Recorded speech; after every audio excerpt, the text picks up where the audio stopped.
finally, it's time for the UFC debut of Ricky Turcios. Know what I'm saying? And when Ricky Turcios won the season of The Ultimate Fighter, season 29 that recently happened, if you look at it for him, there's nobody in the crowd because it's at the Apex, so there's not this big celebration. There's no confetti, but Paul Felder gives him the mic, and I'm going to quote to you Ricky Turcios' celebration speech. To the kids out there, believe in yourself.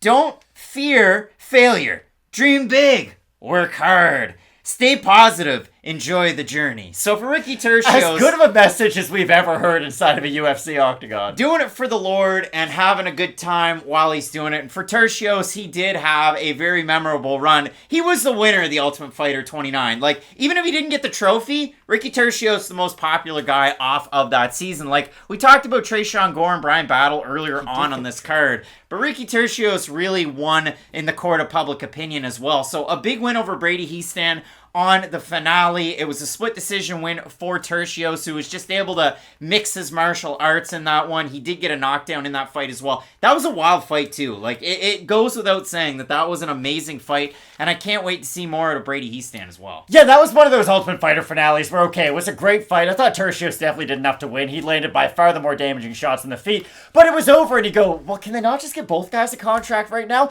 This is a very interesting fight, though, between Ricky Turcios coming off of such a long layoff against Aiemann Zahabi, who, I mean, the same should also be said for him, because for Zahabi, he reminds me of like a dull katana. You look at it on the wall and you're like, wow, that's a really cool sword. Like, I'm sure it does a lot of cool stuff. And you watch the things that Aiemann Zahabi does, technique-wise, he looks very crisp with a lot of things that he does. The problem is, there's just not like the retaliation on the end of it. He'll land a clean strike, but there's not the most amount of power behind it. Or he'll get his opponent in a bad position, but he can't quite take full advantage of it. And that's always been the frustrating thing watching Aiemann Zahabi, because he is such a technical fighter. He is so skilled on the feet with his striking. He throws a lot of very nice spinning techniques, although one has come back to catch him in his UFC career. It's just... when you watch Zahabi in a freeze frame, it looks really good. And then you watch him put it all together in 15 minutes, and it is kind of a disconnected game, for lack of a better term. Yeah, the weirdest part for me, and again, this is kind of like how it played out last weekend. That was something that I had right at the tail end of my notes. I was going to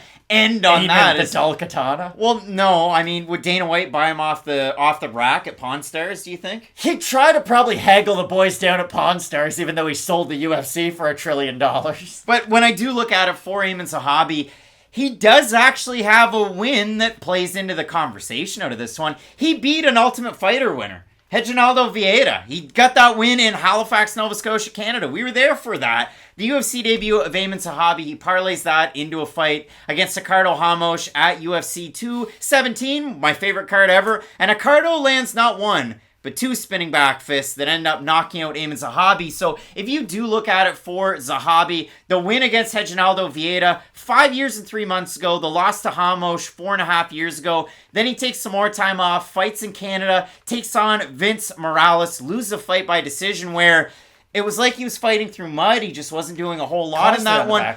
And then his last time out, he takes on Draco, the great Dracolini Rodriguez. And in that one, Draco Rodriguez fights just like Dricus du Plessis. Stiff as shit, and he doesn't really know if he's totally in a fight. He was starting to open up as the first round went on, and then Aiemann just lands an overhand right and knocks him out. So, pretty good win for Aiemann Zahabi. But my biggest point about Zahabi in these fights when I watch them, Brazilian Jiu-Jitsu black belt. Brother is Farash. Trains at TriStar with Rory and George St. Pierre and John Danaher back when the squad was all together and hanging out in Montreal. But if you look at it 15 years ago? Even back then. If you look at it for Zahabi, on his Instagram, he's a coffee spokesman for the Shomedi pals over there and doing a damn good job. I'll throw that one up. Why not? On the IG. But if you look at it for Zahabi, it's almost like he thinks like he's a meta guy. Like everything, he's doing the calculations in his head, and he's thinking so damn much that he doesn't let everything go. Again, nice overhand right the last time against Draco Rodriguez, but my biggest point about Zahabi is,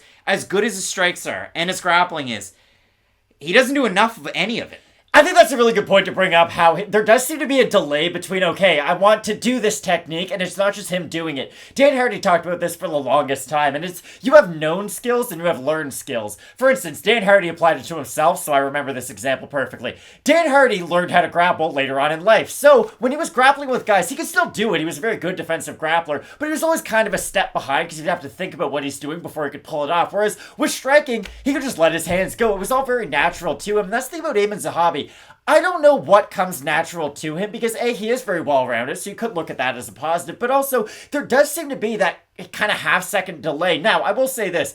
I completely written Aiemann Zahabi off before going into that Draco Rodriguez fight, and the fact that he did look so good in that performance does give me a little bit more confidence in Aiemann Zahabi moving forward, but the fact that he is 34, well, midway through 34 years old, and he hasn't been all that active as of late, I never really knew what the career path for Aiemann Zahabi was. He got his career off to a really good start, had a bad loss after that, and then just felt like that one loss sort of took his career away from us because there was the inactivity. So it feels like, to me, this is one of those, and again, everybody hates it when I say this, but this is a boxing UFC fight. I really do think that the UFC is trying to use the name Zahabi to boost up Ricky Turcios, because, like you said, the first thing you brought up about Ricky Turcios wasn't about how he's like Tony Ferguson but younger. It wasn't about his wild fighting style. It was about his personality and the stuff that he can get done outside of the cage that has nothing to do with his fighting style. The UFC looks at that and says, hey, we don't have a lot of people who are cut from this cloth. Let's try to promote him. Ricky Turcios does pretty much everything Aiemann Zahabi does, but slightly better and slightly more powerful. The only Achilles heel of Ricky Turcios' game is, like I said, comparing him to Tony Ferguson, he doesn't have the greatest takedown defense, but he's found a lot of ways to neutralize that. He has good scrambles, he has good submissions, he has good key locks, he has a lot of different things that he can use against natural wrestlers, and I really think he's the more damaging guy on the feet in this fight. Ricky Turcios is the much more active fighter when it comes to it, especially when it's on the feet, but working his takedowns. He was on Season 1, Episode 1 of Dana White's Tuesday Night Contender Series back in 2017. Somehow lost a unanimous decision to Boston Solomon. He won that fight. I don't know what the judges were watching. He obviously has a loss on the regional scene to Amanda Martinez by finish later on in a title fight with Fury FC. But when I look at Ricky Turcios, he throws a good amount of volume, has decent power, good with his wrestling, good with his grappling once he touches the mat. With Zahabi, you know all of those things are there. And one of the things that I touched on before his fight with Draco Rodriguez was, yes, he's been away for quite some time from the Morales fight to the fight against Rodriguez. I gave Zahabi his flowers because I looked at it. I read an article by Al Diaz up here in Quebec, and they were talking to Zahabi about what have you been doing in the absence of fighting, and it's been a lot of training, working with some of the best people in the world, working with a sports psychologist, bringing it all together, and then he has the fight against Draco Rodriguez, and he gets a big knockout win. But the trouble for me, too, is the fact that that fight that he had against Draco Rodriguez was a year and 3 months ago. Like, it feels like it was yesterday, but it has been some time. So it's hard to continue that momentum when then he takes another year and a few months off. So I look at the odds in this fight. Ricky Turcios is the favorite. Minus 185, Aiemann Zahabi, plus 150. We have a look at the fan vote, Matt, on Tapology. Surprised us there to you, but I'm going to assume the over-under 75% Turcios. Over. Here. Well over. And it is slightly over. 594 total votes, 82% Turcios, 84% by decision for the 18% that have Zahabi, 65% by decision.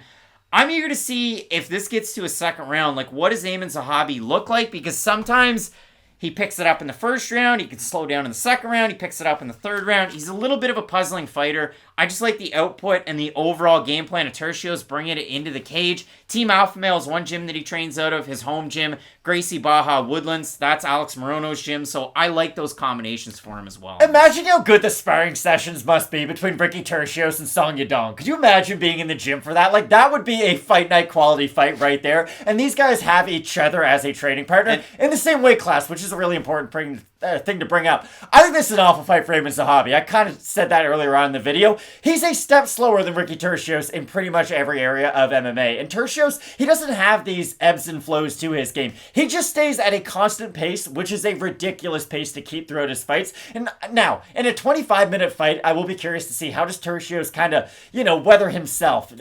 Don't just go all for it all at once. But against Aiemann Zahabi in this fight, I really do think it's a showcase opportunity for Turcios. Both of us going with the steady Eddie. You know what I'm saying? It's Ricky Turcios to get the win, the Ultimate Fighter winner. And Matt, when we look further into this card, lower weight class is on fire right now. The main event, Rafael dos Anjos taking on Rafael Fiziev at 155. It should be an amazing fight. It is a poster fight if there ever was one for a Fight Night card. Just keep it locked in with Fight Night picks. We always say, let's get into it.